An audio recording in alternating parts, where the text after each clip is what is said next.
All right, good morning, people of YouTube.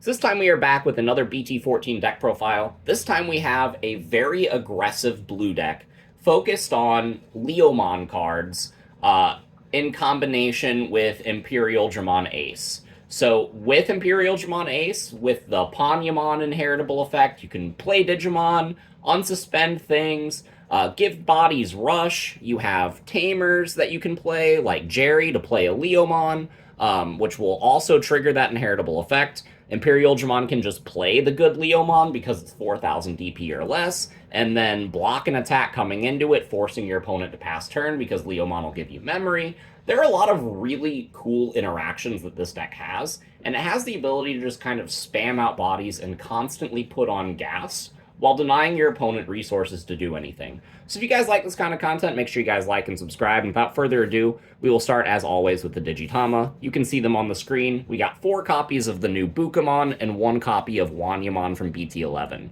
So with the source strip, Bukamon is really good, giving our bodies jamming, having the ability to survive an extra turn, forcing our opponent to deal with them is really solid in a swarm constant recursion deck like this one. And then Wanyamon can help us get extra resources because we do play a lot of blue Tamers. So it is important to play 5 eggs because of how many rookies we are playing and because we are playing cards like Mimi. So we are going to go ahead and start with the mandatory Tamer along with the rookies. So Jeri is a Tamer that came out in EX2 that says on play you can play a Leomon, which is absolutely fantastic. And then if your opponent attacks, then you can tap this card and draw a card, which is really cool at helping you replenish your resources because you're playing cards from your hand so consistently. But not only that, but it gives you a consistent blue Tamer to have on the board that you can make hybrid plays on top of. This card is really solid as well just because you can play it off of the Panjyamon effect, off of the Imperialdramon Dragon mode effect. This is a really phenomenal card, and the ability to spam bodies for free is fantastic. So for the rookies, we are playing 4 copies of the new Gomamon, because this card under Leomon is pretty stupid. If Leomon dies, then you get to play this card back, allowing you to float both offensively and defensively is really nice. This card's start of main effect combos really well with the Bukamon. It also means that if you chip them down fast enough and they try to put blockers to try to stall you out from winning the game, this card can just kind of get past those, which is really, really nice. I really like Gomamon, and it does a lot for the deck. I'm playing 3 copies of Madoki Betamon. Floodgates are good this format, especially since we are promoting so often because of cards like Mimi, cards like Louie. This card is really good and can really shut off plays against some of the meta decks. We have 4 copies of Sayako. This card stops training, which is really stupid. Having 7 Floodgates is really solid, especially since we are promoting so many rookies. And then for the last rookie, I'm playing 3 copies of Akomon. So I did not have room for 4, otherwise this would be a 4 of, but this card allows us to promote extra eggs, gain extra memory for doing it, have extra resources to use on our turn, and then just keep putting more bodies out. So this card really helps us cycle through our eggs, cycle through and get more pieces, more memory, and just have more aggression. So this is the rookie package for the deck. On to the level 4s, starting with the main one, the 4 copies of Leomon from EX2. So for those of you that don't know, when this card dies, you get to gain 2 memory and draw a card. So that's really fantastic. If you block with this, because while you have a Tamer in play, this card gets blocker, you can force a block and force them to lose 2 memory on their turn, either crippling the rest of their plays or making it so that they just straight up pass turn. You can combo this with effects like Blast evolving into Imperialdramon Ace to force unsuspend and resuspend on this dude, letting you play a Leomon, letting you block, letting you have a blocker out of nowhere that misses all of the timing of their win attacking effects. So if they have win attacking effects that would blow up your small bodies and you blast evolve and then play this, they've already gone through the window to activate all those effects. So the Leomon is safe and they can't really respond to it. This card is just phenomenal, and I think it's a card that if you don't have, you might as well get them while they're cheap, because this card will never be a bad card in the Digimon TCG. I am playing 3 copies of the Leomon from BT1 because objectively this is kind of a bad card, but we don't have better Leomons yet. In EX5 we do get more good Leomon support.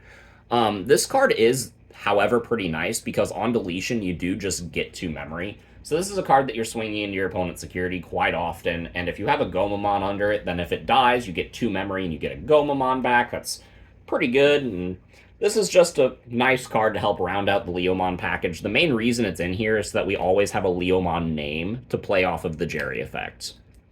So, yeah, if we evolve into Imperial Ace or play the Panjyamon on something, then Panjyamon will play the Jeri, and you usually want to resolve that effect to just get extra bodies for free. So having 7 Leomons really helps with that.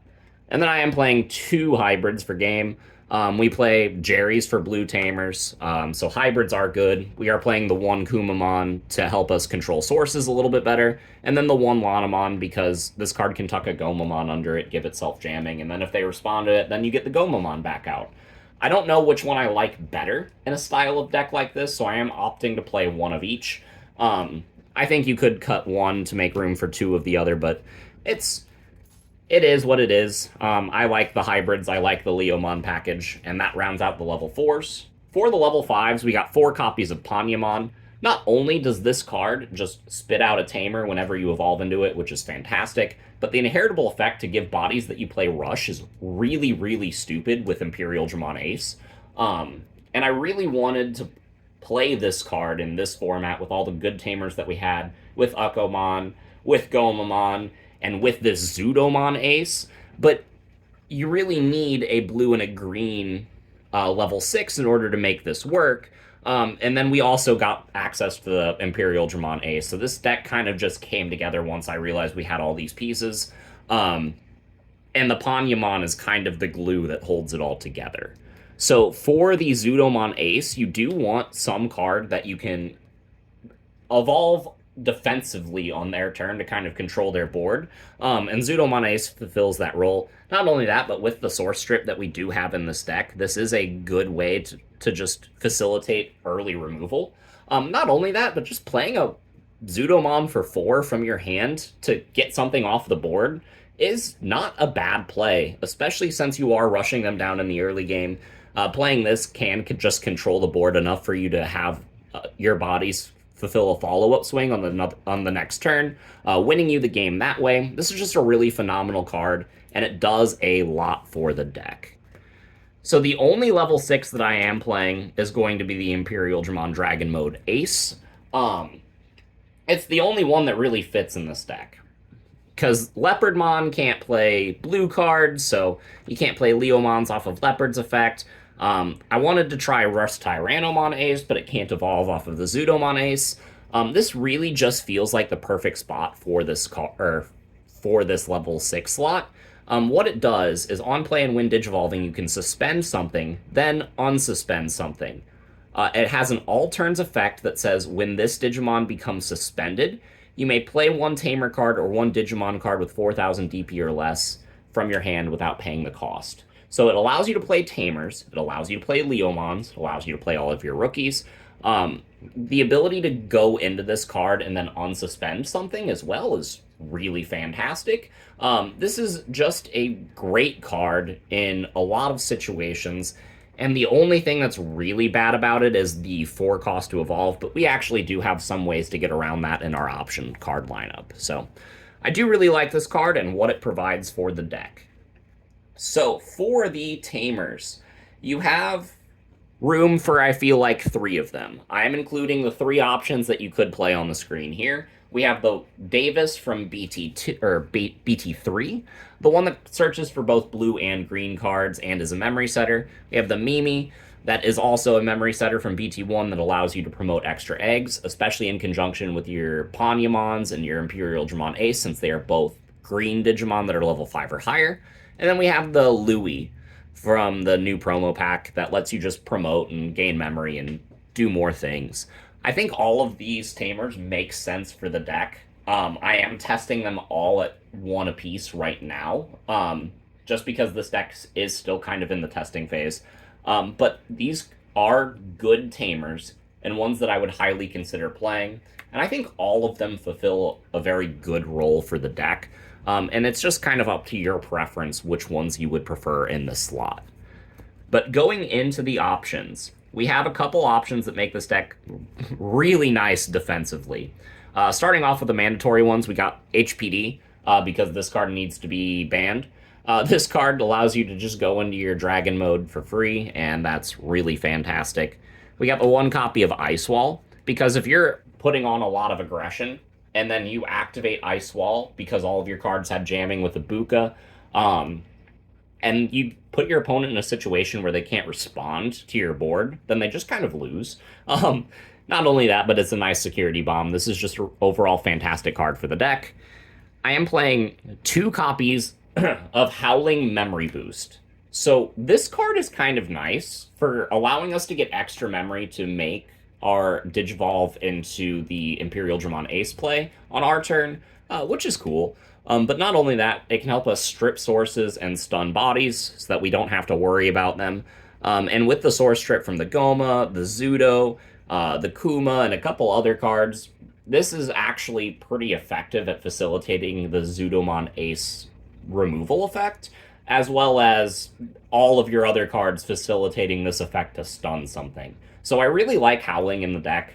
Training didn't really make sense because we don't have one consistent color. And not only that, but you have to evolve off of certain pieces so you can whiff off of Training's effect. I really like Howling. It's just, I think, the perfect boost for this deck. And then for the defensive options, we can play Megadeth, so we are playing 4 copies of it. Having access to a lot of blue and green pieces, this is just really effective and cheap removal. So if we need to activate removal, we can not pass them a lot of memory while still maintaining a board presence, which is really fantastic. But if we do need to just clear a board, the last card in the deck is the single copy of Heaven's Judgment.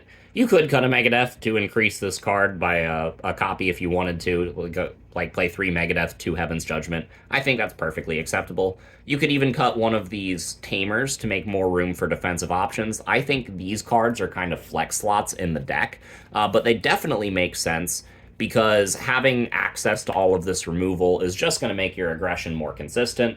And it really helps improve matchups like Fenrir Luga, the Jessamon OTK. Any deck that wants to pull out a raising area and just smash your face in, these cards can kind of put a damper on, and that's really nice. So, yeah, this is the Leomon deck that I've been kind of cooking up with, at least until EX5 comes out when Leomon becomes a real deck. So, let me know what you guys think of this down in the comments below, and we will see you all in the next video. Bye, everyone!